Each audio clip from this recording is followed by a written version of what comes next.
What do you do when life moves on, but your heart hasn't caught up?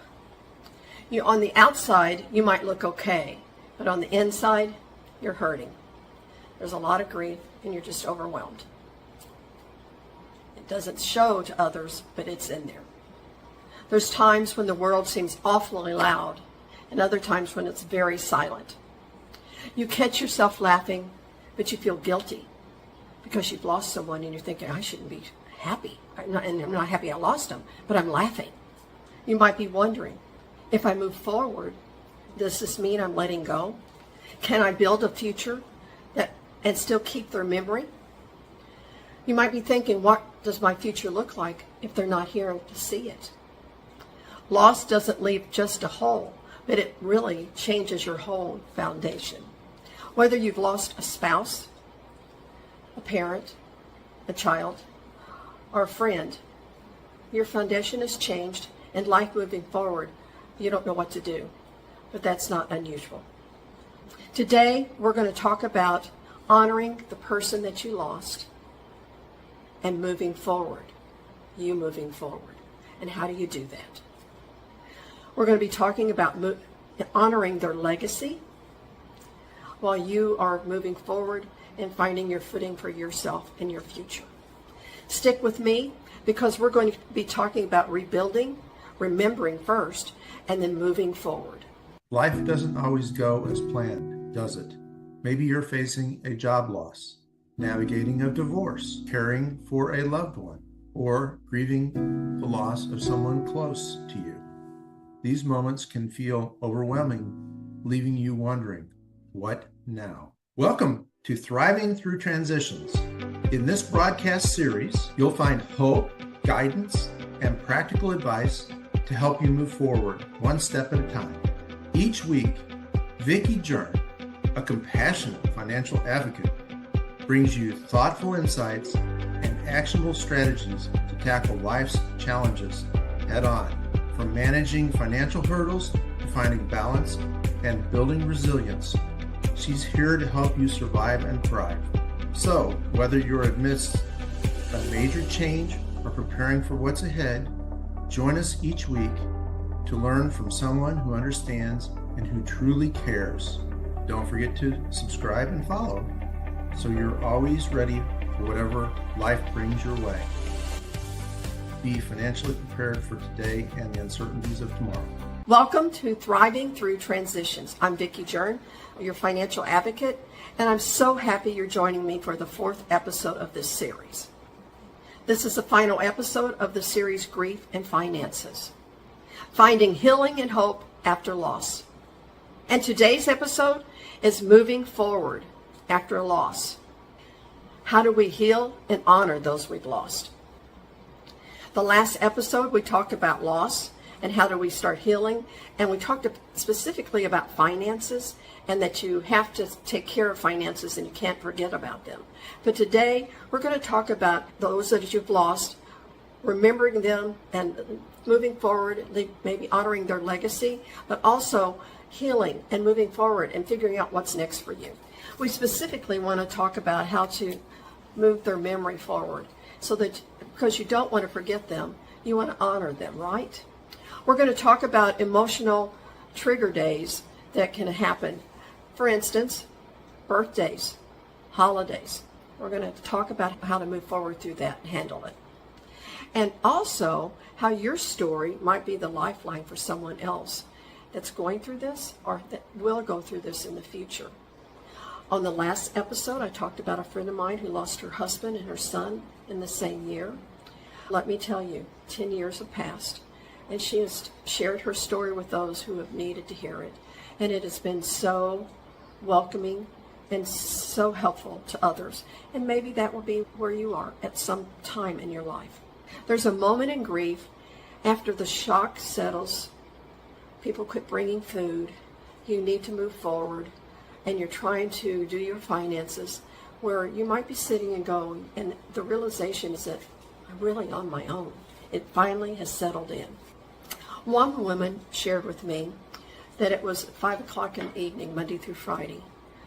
That's when she stayed at home, and her husband would come home around 5 o'clock. And even years later, 5 o'clock would happen, and she always still felt like he was going to step through that door and have supper with her. It was those kind of times. It could very well be something else that you do that was repetition, that you will remember this person. And even years later, it still might trigger a thought. Grief can show up in a glance at something. Music. Sometimes you can hear music and go, oh my goodness, that reminds me. Or it could just be something as simple as watching Wheel of Fortune every night, Monday through Saturday. My father, mother, and Carl and I would watch the Wheel of Fortune, and Dad loved it, and that's always a trigger. But it's a good trigger. It's a happy memory. You're not necessarily who you were with them because things have changed, but you're not really sure who you are and how to move forward. And over time, things will transition and you will find yourself. So let's talk about 5 meaningful steps to help move forward with the memories of your loved one, but also help you find footing for the future. Step number 1 is create a legacy list. You might go, what in the heck is a legacy list? Maybe write down a few things that you all did, and you might leave that for your children to know, or put it in a book. But what were things? Did you have pancakes on Sunday morning? Did you go to church together? Did you have date night? Something that you remember, or maybe once a year or twice a year you went on a nice vacation. So a legacy list, write that down. Step number 2, write down the trigger days so you can be prepared. Trigger days, number 1, might be their birthday. If it's a spouse, your anniversary. It could be the holidays. That really hits home big time. Christmas, Thanksgiving, Halloween, Valentine's Day. Something that was very special to both of you. Or else if it was your parent or a child, write that down. Remember it. That's a legacy. And you also know when to plan for it. Step number 3, reconnect with your why. Where do you see yourself in the future? Maybe you used to paint or sing in a choir. And this is something over time, a lot of times when you have families or you get busy working, it goes by the wayside. Maybe you'd like to reconnect with that. But figure out your why. You want to go back to school. There's something you always wanted to do. Figure that out and think about it, because now is your time to move forward and go towards go towards what was important to you. Step number 4, check in with new connections. You might have let some friendships go by over the years because they've moved, or you've just been too busy. You might, when you feel like it, want to reconnect with them. Or you've met someone along the way that's been so helpful, and are you meeting someone that needs your help? These are new connections that you might want to think about or volunteer to do. Volunteer at the hospital to help others. I mentioned earlier, step number 5 is share your story. Not everybody can do that, and initially it's really going to be very hard for you to do it because it's still very new. It's share your story. But as time passes, your story could very well be something that helps someone in the future. And I highly recommend that you think about it. I don't expect you to want to do that right now, but in the future this might be something that would really make you feel like you're remembering the legacy, and it's helping someone towards their future and their grief. I want to share with you 3 mindsets. Number 1, you're not leaving them behind. They're still in your heart, and you are always going to remember them. And even if you find down the road that you are remarry, they're still going to be there. And there's pictures. And if it's a father or mother, there's always something there. And always remember the good times. You can keep the pictures out of our child. I also want you to remember that joy and sorrow can coexist. You can be joyful in the future, and you shouldn't feel guilty about being joyful, because you can still be sorrowful, but there's always, you want to be around some joy, because you can't let your grief override moving forward. You can plan a trip and still miss them. It's okay to do that. Mindset 3 is healing is a process, and each of us have a different journey in healing. And I don't know what your time frame is, but don't let yourself be overridden with grief and not move forward. You've got to take time for the grieving, but you've also got to take time for yourself and to move forward and take their memories. They would want you to do that. I have people come to me a lot with questions, and I thought I'd share 3 questions with you today. Question number 1, how do I talk about them without making others feel uncomfortable? That's a good question, and actually it's probably flipped a little bit, because a lot of times people don't know how to talk to you because they're thinking, what if they feel bad? What if I'm making them uncomfortable? I don't know what to say. Talking to them can make you, maybe, especially if it's a good friend of yours, it might heal your heart.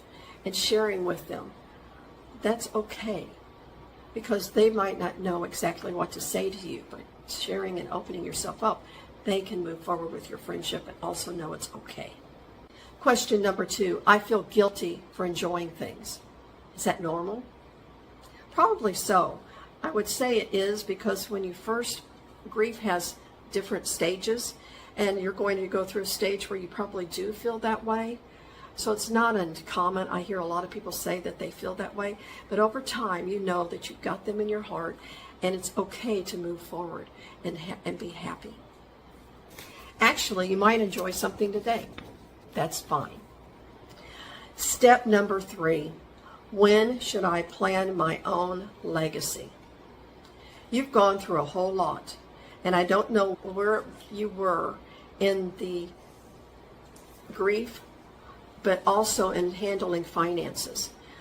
But I've had so many people come to me and say that are having to take care of their spouses or their parents or their child's finances, and it's just in disarray. There was no will. They didn't have anything in order. And the person that's coming to me says, I don't want to do that to my children. I don't want to do that to anybody if I pass away. I want it all in order. And I highly recommend that you plan for your future when you get to this point. Don't just think, oh, they can take care of it. You've gone through a lot. Do you want them to go through what you're going through? And I would envision that the answer is no. So when you get to the point where you can move forward, I would recommend that you gather your documents, you get your will or trust in order, you get all of your stuff in order, and figure out who, and talk to an attorney, your financial advisor, and make sure that when something happens to you, that your loved ones won't have to go through it. So thank you for joining me today. I hope you got something out of this series. I hope that you will share this with others.